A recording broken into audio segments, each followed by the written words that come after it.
राजा का अहंकार। एक प्रचलित लोक कथा के अनुसार पुराने समय में एक राजा बहुत ही धार्मिक प्रवृत्ति का था। उसने अपने जन्मदिन पर सोचा कि मेरे पास इतनी ज़्यादा धन संपत्ति है, मैं किसी का भी जीवन बदल सकता हूँ। इसलिए आज किसी एक व्यक्ति की सारी इच्छाएं पूरी करूँगा। राज्य की प्रजा राजा को शुभकामनाएं देने के लिए राजमहल पहुंची। प्रजा के साथ एक संत भी राजा को बधाई देने के लिए आए थे। राजा संत से मिलकर बहुत ही ज़्यादा प्रसन्न हुआ। उसने संत से कहा, गुरुदेव, मेरे पास अपार धन संपदा है। आज मैं आपकी सभी इच्छाएं पूरी करूंगा।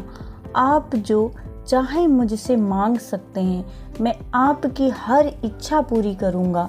संत ने कहा कि मैं तो बैरागी हूँ, मुझे किसी चीज़ की कोई ज़रूरत ही नहीं है। अगर आप मुझे कुछ देना ही चाहते हैं तो अपनी इच्छा से मुझे कुछ भी दान दे सकते हैं। संत की बात सोचकर राजा सोचने लगा कि यह संत को क्या दे सकते हैं। राजा ने कहा कि मैं आपको एक गांव दे देता हूँ। संत बोले कि नहीं महाराज, गांव तो वहाँ रहने वाली प्रजा का है।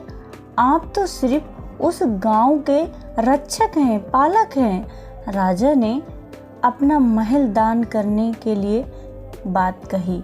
संत बोले कि नहीं, यह भी आपका नहीं है, प्रजा का ही है।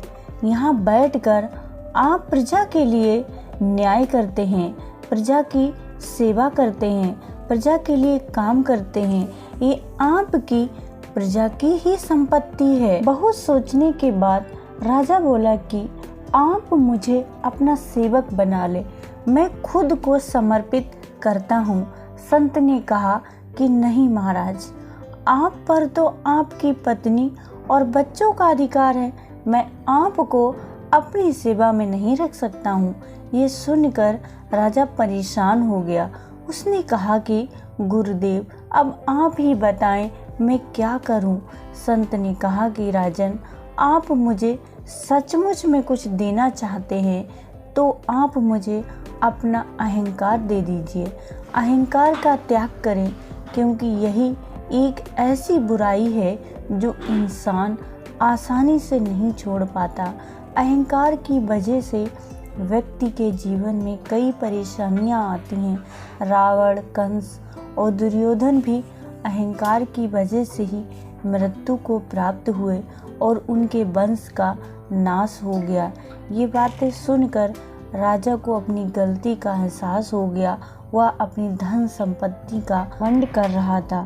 राजा ने संत से क्षमा मांगी और इस बुराई को छोड़ने का वचन दिया।